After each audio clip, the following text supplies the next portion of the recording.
ఇద్దరు అన్నదమ్ములు.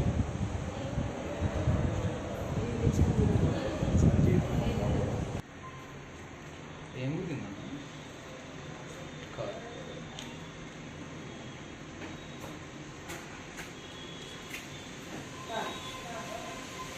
నా పేరు శివప్రశాంత్, పీడిఎస్ భద్రాచలం డివిజన్ కార్యదర్శిని.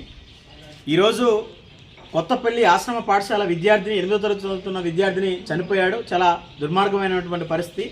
అక్కడ ఉన్నటువంటి హెచ్ఎం, అక్కడ ఉన్నటువంటి స్టాఫ్ నిర్లక్ష్యం వల్లనే విద్యార్థి ఈరోజు చనిపోవడం జరిగింది.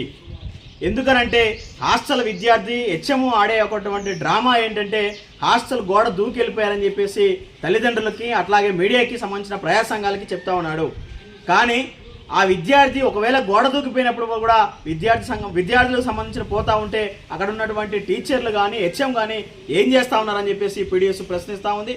దాంతోపాటు విద్యార్థులు మాత్రం మీ గేటు ద్వారానే పోయామని చెప్పేసి విద్యార్థులు చెప్తా ఉన్నారు. కాబట్టి ఏదేమైనా సరే ఈరోజు ఆశ్రమ పాఠశాలలో ఒక విద్యార్థి చనిపోవడం చాలా దారుణం.